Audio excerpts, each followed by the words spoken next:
We've begun. We've begun. Andy Daly, you star on Comedy Central's Review as Forrest MacNeil, who reviews life experiences for a TV audience. The series is adapted from an Australian show, Review with Miles Barlow. What That's inspired right. you to remake it? What, you lost audio there, but you're asking me what inspired me to remake it? Yeah, from the Australian show.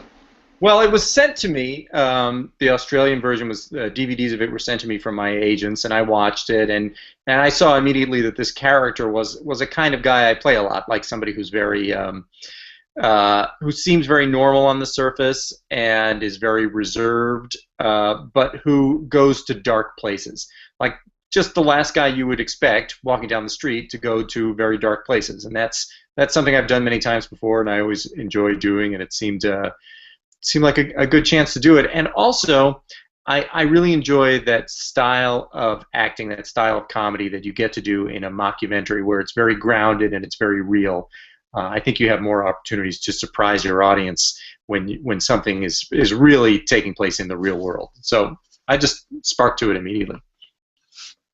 As you mentioned, this character goes to some pretty dark places over the course of the season. Were you ever concerned with how dark you could take this character without losing the audience potentially?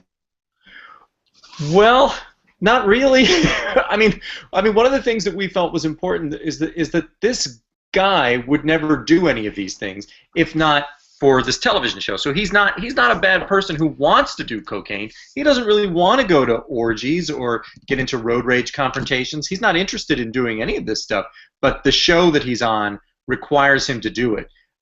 So it felt like as long as we hung on to that and we didn't just make him a monster, that there would be sort of no way to go too far, really, because he is his own kind of voice of the audience, in a sense. In some ways, Forrest MacNeil is acting as his own straight man some of the time, which is, it's interesting to me, and it kind of means that when the outside world is making him go really far to crazy places, I don't think we'll lose the audience because we've always got the central character saying, "But I don't want to."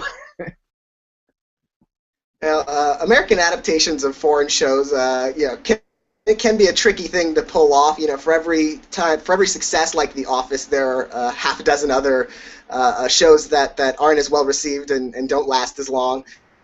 Were you ever concerned with trying to live up to the original? I have to say, we were not particularly concerned with that, only because people here in the States are not very familiar with the original. I mean, I know in Australia it's a big hit, and we did sort of think we have the potential to anger Australians, and that's not a great idea. I've seen the size knives that they carry around when they come here. Uh, but so I think we were not too preoccupied and too worried about that. But we ourselves had, obviously seen and loved their show and did feel like it set a high standard for us, just amongst ourselves, to not kind of let those guys down who made it, and to rise to the level of what had been made before.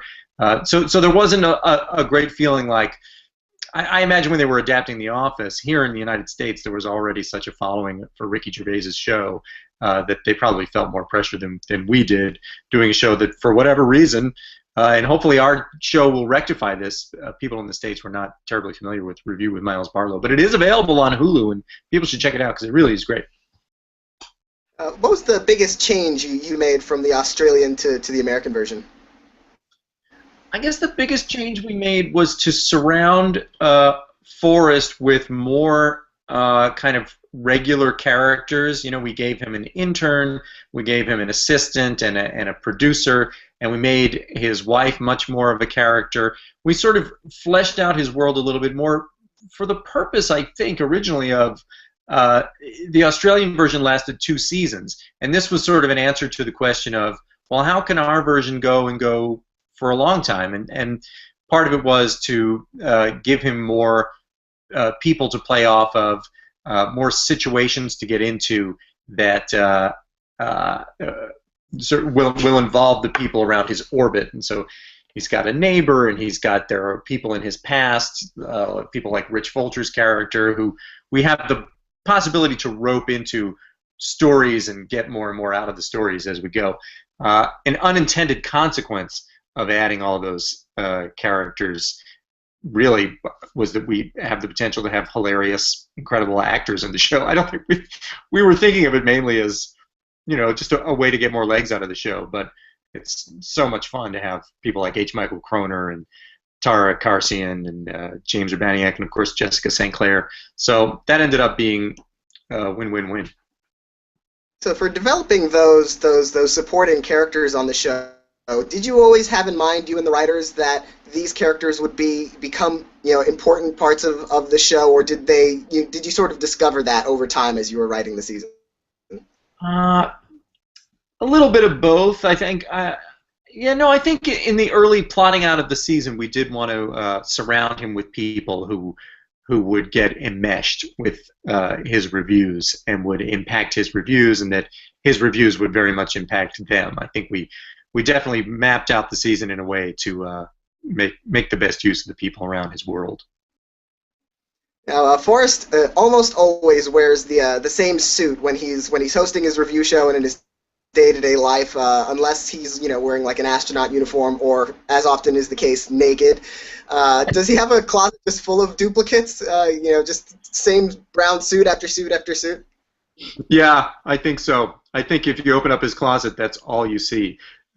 Is just more and more of those jackets and khakis, and that, by the way, the Australians did that. He was in a different outfit, but it was he wore the same thing all the time, the same sort of tan slacks and shirt and blue blazer.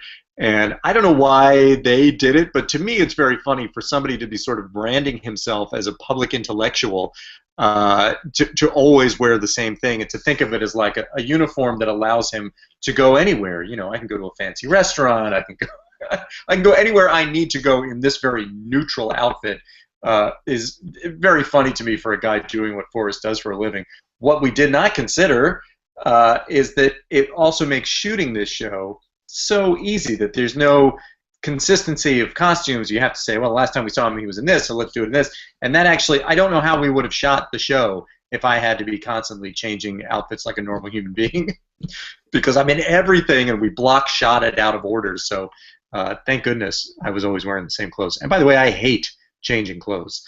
I don't know if every actor feels that way, but I actually at some point suggested, can I come to work in the morning dressed as Forrest and just get started? And I was told, good idea, but nobody ever did anything about it, so maybe it's a bad idea. What's also unique about review is its sense of continuity. When it starts, it looks like it might just be, self-contained review segments about different subjects, and then you get those storylines that grow underneath about Forrest's home life and his friends and his family. How was it developing that in the writers' room? Did you always have a sense of writing for the arc, or did the arc just sort of come along naturally as you were thinking about the different review subjects? Well, again, the answer is sort of a little bit of both. When we started writing, it was in the very beginning. It was me and Jeff Blitz and Andy Blitz and Leo Allen, and we started talking about what we felt like in the big picture this show should be. And I think we all felt very strongly that if this is a show about a regular guy doing extreme things and telling us what they're like, what is the impact on your life of becoming addicted to drugs, then we really have to see how it impacts upon his life, and long term as well as short term. So that seemed important conceptually to the show. And then the next step is sort of like, well, that's going to be a lot of fun to watch an accumulation of effects on his life from these reviews. So we definitely mapped it out with that in mind.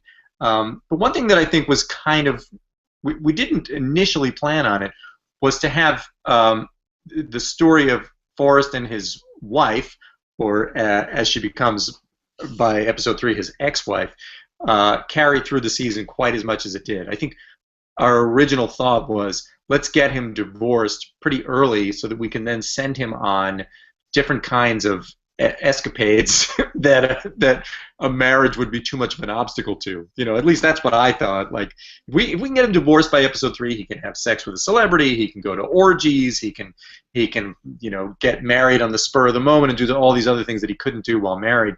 But the reality of the enormity of divorcing your wife for a television show for no other reason than because the show asks it of you.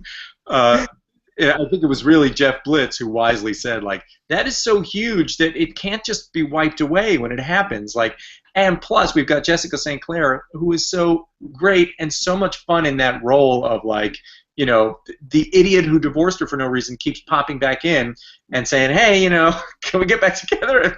And her just shutting him down again and again is just ended up being an incredibly fun game to play through the end, and then gave us a satisfying conclusion to the season, I think. Now, even though Forrest MacNeil is ostensibly a TV personality in this world of the show, his wife doesn't seem to be watching his show, or else she wouldn't probably be as surprised by the things that happens to her in her marriage throughout the season. Yeah. Well, you know, and sometimes the camera seems to be in their house with them. You know, so what exactly do you think her awareness is, or how he manages to sort of keep that from her? Yes, these are some of my most frequently asked questions. And we do have an internal logic of the show where the show it isn't airing while it's being shot. It's being shot, the entire first season is being shot without any of it ever being seen by the public. That's one thing. And the second thing is, as we kind of get out in the season finale, without giving spoilers to the vast majority of people who have not seen it, we kind of explain that she knows that there's a TV show that he is the center of and that she is, you know, peripheral to, but she doesn't know what it's about. And he, for his own reasons of sort of scientific integrity, is not telling people, I'm reviewing, you know, like for instance in the racism episode, if everybody in that room, in the living room where the big confrontation happens at the end of that piece, understood that he was just reviewing what's it like to be a racist, then the scene wouldn't have stakes for anybody in it, and so Forrest wouldn't really understand what it's like to really be a racist. You know, it's like that old thing of, like, you have to make out with somebody. I don't know. I don't know what I'm trying to explain. But, like, that whole thing of, like, not being able to explain why you're doing something makes it real. So I think that answers your question. Does that answer your question? Oh, but then the big cheat that we did pull is that cameras are sometimes close up to people without them looking at the camera and without them apparently noticing it. And so from time to time we do cheat with that, but we tried whenever possible to keep the cameras at a plausible distance so that the people in the scene who sometimes don't realize they're on camera could plausibly not know that. And Forrest is so committed to his show at the expense of his whole life. It's almost like he's made some kind of pact with the devil that he can't get out of. Do you think there might be something darker under the surface that we might learn about, like some kind of dark secret cabal behind the whole review show? I don't want to give away anything like that, but I will tell you that even this is too much. At a certain point, something along those lines was discussed, and I don't know if I would say it was discussed and abandoned. But yeah, no, our general feeling is that Forrest has his own internal reason for doing this show. He thinks it truly is important. He thinks it's crucial to society, and that he is uniquely qualified to perform this service to humanity. He believes in it. He created the show, and I don't think he thinks that anything is too much of a sacrifice for this show. I don't think he expected it to demand quite so much of him. I think he's constantly surprised by what people are asking him to do, but I think he believes it's important. Have you had a favorite review segment that Forrest has had to tackle, either, you know, the most fun to write or the most fun to play out? So many of them have been so much fun. You know, smashing up those cars was a wonderful experience. There's been so many fun things, but I would say probably the quitting segment in our final episode is a very special one to me because of how sad it is and how simultaneously funny. If you can pull both of those things off at once to a great degree, I just love that. That's my favorite thing to do, and I think the quitting episode is kind of the perfect. It's kind of the perfect balance of sad and funny. And this is a true story. When we shot the climax of the quitting piece there in the lobby, the coffee cart in the lobby, two people sitting at the monitors were crying. Our script supervisor was crying tears of sadness, and Andy Blitz, one of our writers and producers, was crying laughing. And that, to me, if you can do that, that's great. So I'm very proud of that one. Jeffrey Blitz directed all 9 episodes of the review, and he's also a writer on the show. Was that a very close collaboration throughout the season? Yeah, it very much was. Jeff brought an incredible vision to the writing process, and is an amazing director who elevated, I think, everybody's work throughout the entire thing. Definitely mine. He's amazing, and I'm trying to like sort of distill his central contribution to the show, to the writing of the show, and I think it was probably just that if this is going to take place in the real world and be grounded in the real world, then there need to be real emotional stakes to the things that are happening. And so when people write that they're sort of taken by surprise at the emotional impact that this show is having, that's really more than anything what Jeff brought to the project. And I think it allows the show to kind of transcend sketch comedy in the way that it does. And so, yeah. He was amazing and brought an incredible stuff to the project. Yeah. Now the show kind of straddles formats. It's partly, it feels like a variety show, and then there's also that continuous story that's more like a sitcom. Do you know which category the show is going to be submitted at the Emmys for consideration? Yes, it's being considered as a comedy series. Yeah, it's not. I don't think. I think putting it on a list with other variety shows would seem weird. People wouldn't know what to make of that. So it's it's stories that are often divided into short segments, but it's a comedy series. I think it's a narrative show at the end of the day. And you've had a number of other TV guest roles over the years, and recently on shows like Modern Family and Silicon Valley. Do you know if you're going to be submitted for guest performance awards for any of those shows? Question. No, I haven't heard anything about that. No, yeah, nobody has contacted me about that. But sure. Listen, I would be delighted to take home a whole bunch of Emmys. I've got room for them here in the house. As you can see, I can clear a lot of this stuff out. None of that is important. I got places all that can go and be replaced by Emmys. That'd be fine. Now, if you're nominated yourself for Best Comedy Actor, the way it works is that every nominee submits a sample episode of their best work to be judged. Which episode of Review would you say represents your best work that you might submit? Well, you know what? We submitted for Emmy consideration across all the categories. We submitted episode 3. That was the episode that so many reviewers and so many fans pointed out as the highlight of the series. Like, quite a few people writing articles about our show said things like, this is an early front runner for funniest half hour of 2014. I'll be surprised if anything makes me laugh or cry as much as episode 3 this whole year. So that just seemed like the one that really had the most impact on people who saw it. And so it just seemed like that's the one to send out across the board, even though it's hard to choose which one I'm best in. But we went for 3. Yeah, you're so very good in all of them that Exactly. It's impossible to say which one I'm best in, but we chose 3. Well, I want to wish you the best of luck at the Emmys, and with any more review coming up, can we expect another season of that? We're talking about it, I mean, the one thing that everybody agrees on is that the show is great, and Comedy Central is proud to have it on their air, and it's just there's a debate about the ones and twos of it, all just the math and all that business. But hopefully we'll have an answer soon, and hopefully we'll get to make more because I love it. Well, I hope it comes back. I hope it comes back soon, and best of luck at the Emmys and any other projects. Thank you so much. This was a lot of fun. Fun to talk about it. Thanks, man.